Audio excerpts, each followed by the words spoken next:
सर्वप्रथम भारतीय घटनेचे शिल्पकार, युगपुरुष, महामानव डॉक्टर बाबासाहेब आंबेडकर यांना विनम्र अभिवादन करतो. आजच्या कार्यक्रमाचे अध्यक्ष माझे सन्माननीय गुरुजन, आपल्या शाळेचे मुख्याध्यापक, व्यवस्थापन समितीचे सन्माननीय अध्यक्ष, उपाध्यक्ष व सन्माननीय सदस्य, उपस्थित गावकरी मंडळी व माझ्या सर्व विद्यार्थी मित्रांनो, आज 14 एप्रिल म्हणजेच भीम जयंती आहे. मित्रांनो, हा दिवस म्हणजे केवळ एका महापुरुषाची जयंती नाही, तर हा दिवस म्हणजे करोडो वंचितांच्या स्वप्नांची उगवलेली पहाट आहे. कारण याच दिवशी रामजी सकपाळ आणि भीमाई यांच्या पोटी एक ज्ञान सूर्य जन्माला आला.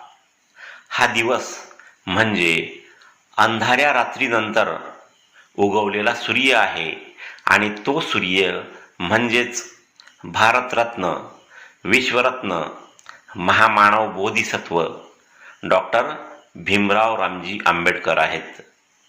मित्रांनो, हे सत्य आहे की सोने तापवले की ते अधिक तळपते आणि हिऱ्याला घासले की तो अधिक चमकतो. बाबासाहेबांचे जीवन म्हणजे याच सत्याचे जिवंत उदाहरण आहे. विचार करा, एक लहान मुलगा ज्याला शाळेत शिपाई पाणी द्यायला नकार देत असे, ज्याला वर्गाबाहेर बसावे लागे, जातीच्या नावाखाली ज्या मुलाचा छळ करण्यात येत असे, त्याच मुलाने पुढे जाऊन कोलंबिया विद्यापीठातून पदवी घेतली, लंडन स्कूल ऑफ इकॉनॉमिक्समधून डॉक्टरेट मिळवली आणि स्वतंत्र भारताची राज्यघटना लिहिली. त्या काळातील जातीयवादी लोकांनी बाबासाहेबांचा वेळोवेळी अपमान केला, पण बाबासाहेब आपले स्वप्न, आपले ध्येय न विसरता सतत कार्य करतच राहिले. बाबासाहेबांचा हा धडा आज प्रत्येक विद्यार्थ्याने मनात कोरायला हवा. बाबासाहेबांनी आपल्याला शिका, संघटित व्हा, संघर्ष करा असा संदेश दिला. त्यांचा हा संदेश म्हणजे केवळ घोषणा नाही, तर ही एक जीवन पद्धती आहे. त्यांनी स्वतः शिक्षणाला आपले सर्वात मोठे शस्त्र मानले, कारण त्यांना ठाऊक होते की तलवार माणसाला मारू शकते, पण ज्ञान माणसाला जगवते, उभे करते, उंच ध्येयावर नेते. म्हणूनच माझ्या प्रिय विद्यार्थी मित्रांनो, जेव्हा तुम्हाला अभ्यास कंटाळवाणा वाटतो, जेव्हा परीक्षेची भीती वाटते, जेव्हा यश दूर वाटते, तेव्हा बाबासाहेबांची आठवण करा, जे दिव्याच्या उजेडात रात्रभर वाचत बसायचे, 18 तास अभ्यास करायचे. मित्रांनो, बाबासाहेबांनी लिहिलेली भारतीय राज्यघटना म्हणजे केवळ कायद्यांचा संग्रह नाही, तर भारतीय राज्यघटना म्हणजे या देशातील प्रत्येक नागरिकाला समता, स्वातंत्र्य, बंधुता आणि न्यायाचे दिलेले वचन आहे. या राज्यघटनेनुसार श्रीमंत असो की गरीब, स्त्री असो की पुरुष, शहरातील असो की खेड्यातील, राज्यघटनेसमोर म्हणजेच कायद्यासमोर सारे समान आहेत. मित्रांनो, बाबासाहेब आज आपल्यात नाहीत, पण त्यांचे विचार जिवंत आहेत.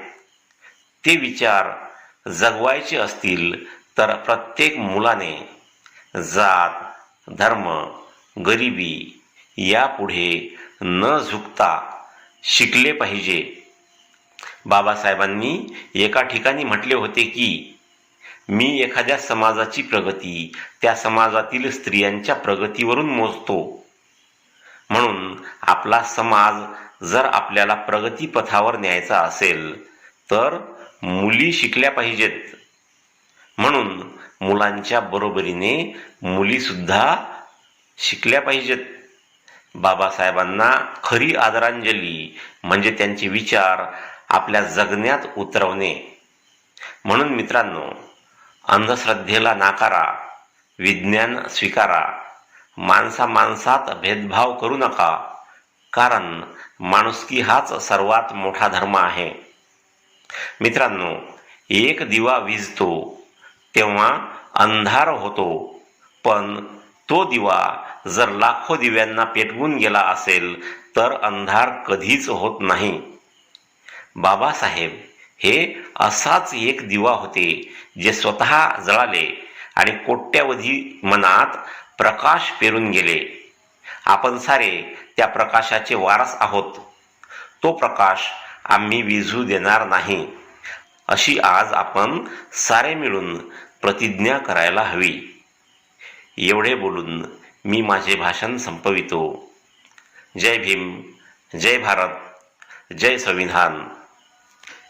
मित्रांनो, हा व्हिडिओ तुम्हाला आवडला असल्यास कृपया व्हिडिओला लाईक करा, व्हिडिओ आपल्या मित्रांमध्ये शेअर करा, तुमच्या चांगल्या कमेंट्स मला पाठवा आणि पहिल्यांदाच या चॅनलला भेट दिली असल्यास कृपया या चॅनलला सबस्क्राईब करा आणि बेल आयकॉनला प्रेस करून त्याला ऑलवर सेट करून ठेवा, म्हणजे मी अपलोड केलेला प्रत्येक व्हिडिओ तुमच्यापर्यंत लवकरात लवकर पोहोचेल. भेटूया पुढील व्हिडिओमध्ये.